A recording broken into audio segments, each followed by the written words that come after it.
dipping sauce? It is.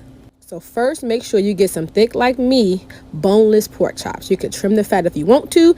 I didn't feel like doing it, so I left the fat on there, which was fine. Now, you can slice them how you want to, but make sure they are all the same size as much as possible. You don't want these to be different sizes because it's going to be harder and longer to cook. Now, once you get them cubed up, you already know what it's time. It's time to season them things.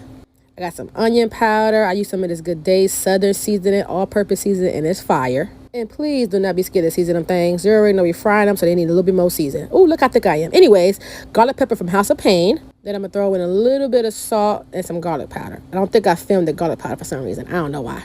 Now, you can use them house perm gloves if you want to mix it up, but you already know I go straight in with my hand. I want to make sure every bit of pork got some seasoning on it.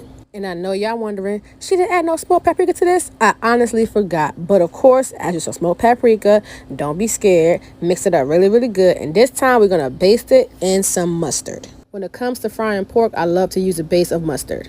Now, go ahead and shake that mustard up so you won't get no mustard pre-cum. And douse it really, really good. You will not taste the pork. It is just a binding agent for this seasoning and for this flour.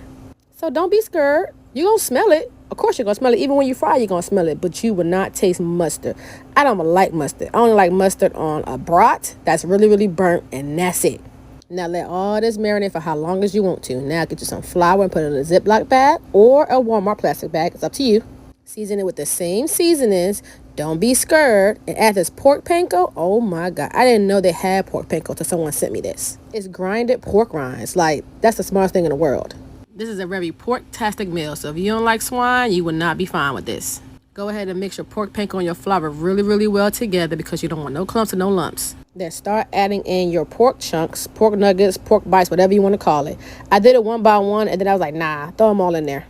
Then you're going to zip your Ziploc bag, but you're going to leave the air in there. That way you can shake up your pork and you can get every piece floured properly. None sticking together or none of that stuff. It takes about a good 2 minutes of doing this, and I make sure I let it sit for another 10 minutes before I drop it in the oil. Some hot oil, and you already know we frying high and hot. Once they get brown like me, take them out. You can put them on a wire rack or some paper towels or even some brown paper bags. But look how pretty they are. Oh my goodness. Let them cool and work on this gravy. Now for the gravy, I used the same oil that I fried the pork chunks in, and I added it to a hot pan.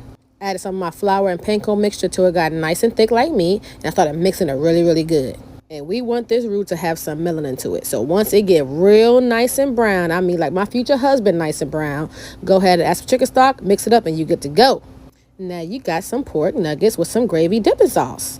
Thanks, Jamisha, for this inspo. All right, bye.